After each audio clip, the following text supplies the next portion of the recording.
सगळ्यांना नमस्कार. वाचनकट्टा माय मराठी मंडळ, कर्तव्यकट्टा आणि यशवंत बिब्लिओफाईल्स आयोजित आवडत्या पुस्तकाचे अभिवाचन या उपक्रमात आमचे विद्यार्थी त्यांना आवडलेल्या पुस्तकाचे अभिवाचन करत आहेत. या उपक्रमातील पहिले पुस्तक आहे पसायधन. लेखक विश्वाधार देशमुख, प्रकाशक विष्णू जोशी, काव्याग्रह प्रकाशन, वाशिम. पसायधन या पुस्तकाच्या अभिवाचनाचा आजचा हा पुढचा भाग. आपण याचेही स्वागत कराल अशी अपेक्षा आहे. धन्यवाद. नमस्कार. आज 7वा लेख. कृष्णचंदर यांनी अजरामर केलेला कचरा बाबा. माणूस हत्या करतो, माणूस आत्महत्या करतो, माणूस प्रेम करतो. 3 वाक्ये, तिन्हीतही प्रत्येकी 3 शब्द. माध्यमांच्या कृपेने पहिली 2 वाक्ये सतत मेंदूवर आदळल्याने ती जास्त खरी असल्याचा भास आपणाला होऊ शकतो, तर तिसरे वाक्य साहित्य सिनेमाच्या प्रांतातील वाटून ते काल्पनिक असल्याचा समज होऊ शकतो. खरे तर वास्तव नेमकं याच्या विपरीत आहे. माणूस हत्या करतो, आत्महत्याही करतो, पण हत्या किंवा आत्महत्या हा काही माणसाचा स्वभाव नाही. उलट प्रेम हा माणसाचा मूळ स्वभाव आहे. एरिक फ्रॉम या तत्वज्ञानाने म्हटले आहे, man is a animal but love makes him human. याचा सरळ साधा अर्थ असा आहे की मनुष्य मूलतः पशुच आहे, पण त्याच्या हृदयात प्रेम उत्पन्न झाले की तो हळूहळू माणूस व्हायला लागतो. म्हणजे प्रेम कळणे आणि प्रेम करणे हे माणसाच्या मानसिक उत्क्रांतीतील खूप महत्त्वाचे टप्पे आहेत. हत्या आणि आत्महत्या माणसाला माणूस म्हणून खूप मागे नेतात, तर प्रेम हे माणसातील मानव्याला उत्क्रांत करत नेते.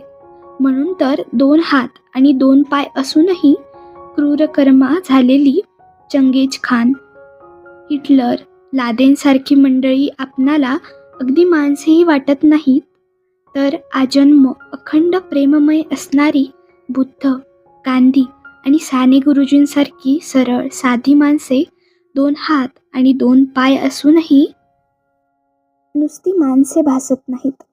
अमानवी ते मानवी ही यात्रा होते कशी?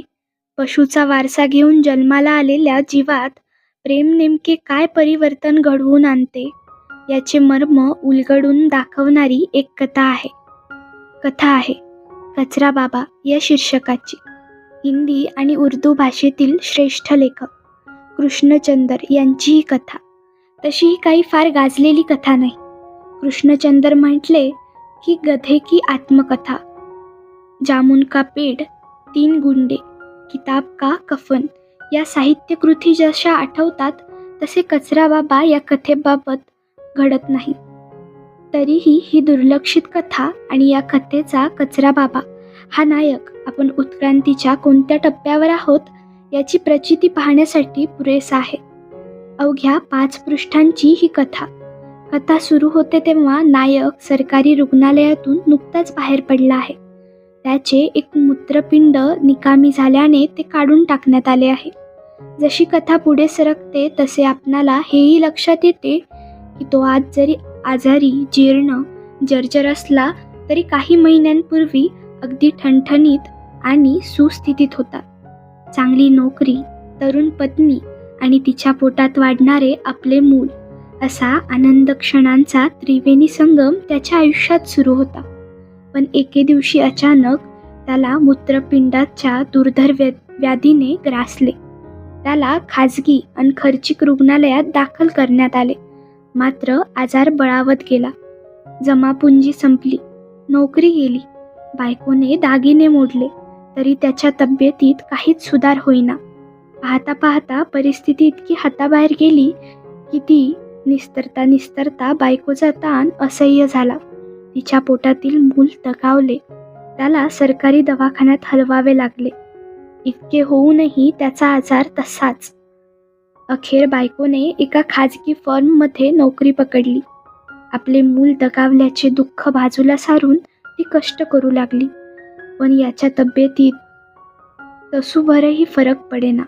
तेव्हा मात्र तिचा वैताग वाढत गेला आणि एके दिवशी या सगळ्याला कंटाळून तिने याला सोडून मालकाबरोबर राहण्याचा निर्णय घेतला.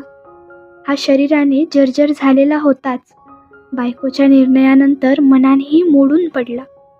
पुढे त्याचे निकामी मूत्रपिंड काढून टाकले आणि सरकारी दवाखान्यातील पेशंट वाढल्याने मनोशरीराने क्षीण झालेल्या या रुग्णालयाने बाहेर काढले. नोकरी नाही, बायको नाही, घर नाही, पैसा नाही, अन्य कुणी नातेवाईक नाही, उदरभरणाचे कोणतेही साधन नाही.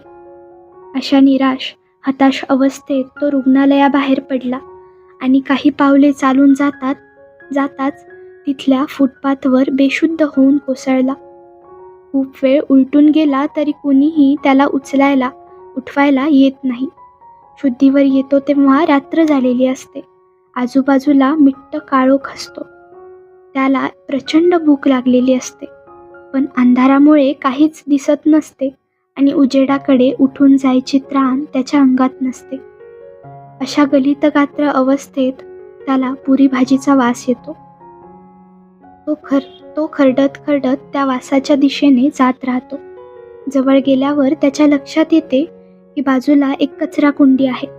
तिच्या चहूबाजूंनी कचरा पसरला आहे आणि त्याच कचऱ्यात एका केळीच्या पानावर उष्ट्या पुऱ्या आणि बटाट्याची भाजी टाकलेली आहे. अगोदर अन्नाचा वास आणि आता प्रत्यक्ष अन्न पाहून त्याला खूप आनंद होतो. तो ती विटलेली उष्टावळ उचलतो, खातो आणि समाधानाची ढेकर देतो. स्वामित्व आणि स्वाभिमान यांच्या मस्तीत ज्याचे आयुष्य गेले, त्याला कचऱ्यातील उष्टावळ खाण्यात न लज्जा वाटली न लाचारी. उलट आता तर तो त्याचा दिनक्रम ठरून गेला. भूक लागली की कुंडीजवळ यायचे, उष्टावळ खायची आणि तिथेच कचरा बाजूला सारून झोपी जायचे. बघता बघता आजूबाजूच्या लोकांबरोबर तो स्वतःही अगोदर आपण कोण होतो हे विसरून गेला आणि कचरा बाबा हीच त्याची ओळख होऊन गेली. जगावं कुणासाठी आणि मरावं तरी कशासाठी असा कसलाही उद्देशच उरलेला नसल्याने त्याचे आयुष्यच कचऱ्यागत होऊन गेले. जे हरवले त्याचा शोध, नाहीतर ज्यांच्यामुळे हरवले त्यांचा प्रतिशोध यांपैकी कोणतीही भावना त्याच्यावर हावी झाली नाही. म्हणून तर थोडकी नव्हे तर तब्बल 25 वर्षे उलटून गेली तरी कचरा बाबाचा दिनक्रम तोच राहिला. आजूबाजूच्या लोकांनी हे गृहीतच धरले होते की हा कचऱ्यातले खाणार, कचऱ्यात राहणार आणि एके दिवशी कचऱ्यातच मरणार. यापेक्षा याला वेगळे गंतव्य नाही. पण एके दिवशी एका तान्ह्या बाळाच्या रडण्याने कचरा बाबा अचानक जागा होतो. कुणीतरी फडक्यात गुंडाळून एका नवजात अर्भकाला कचऱ्याच्या कुंडीत आणून टाकलेले असते. भुकेने व्याकुळ होऊन ते ताने मूल रडत असते. त्याचे रडणे ऐकून बाबा अस्वस्थ होतो. त्याला उचलून घेतो, पोटाशी कवटाळतो. त्याचे रडणे थांबवावे म्हणून व्याकुळ होतो. अखेर कुंडीतील आंब्याची अर्धवट कोय तो त्या तान्याच्या तोंडात पिळतो आणि आक्रंदणारे ते मूल हळूहळू शांत होऊन झोपी जाते. दुसरा दिवस उजाडतो. रस्त्यावरची वर्दळ सुरू होते. लोकांचे लक्ष सवयीने फुटपाथवरील कचरा कुंडीकडे जाते. पण 25 वर्षे दररोज तिथे असणारा कचरा बाबा त्यांना दिसत नाही. लोक अचंबित होऊन इकडे तिकडे पाहू लागतात. तेव्हा त्यांना अतिशय विहंगम दृश्य दिसते. बाबा आता कचऱ्यात मलूल होऊन पडलेला नाही, तर तो समोर नव्याने तयार होणाऱ्या इमारतीच्या पायथ्याशी विटा उचलण्याचे काम करतोय आणि त्या इमारतीजवळच असणाऱ्या गुलमोहराच्या फांदीला बांधलेल्या झोळीत चिटाच्या कपड्यात गुंडाळलेले ताने मूल तोंडात चोखणे धरून हसते आहे. कथा इथेच संपते. तेव्हा आपल्या भावविश्वात एका नव्या माणसाचा जन्म झालेला असतो. लोकांनी आपणाला आयुष्यातून वजा केल्यानंतर एकतर त्यांची हत्या, नाहीतर आयुष्याला वाळीत टाकत आत्महत्या हे पर्याय तसे प्रत्येकापुढेच हात जोडून उभे असतात. पण हे पर्याय अखेर पशुत्वाकडेच नेणारे.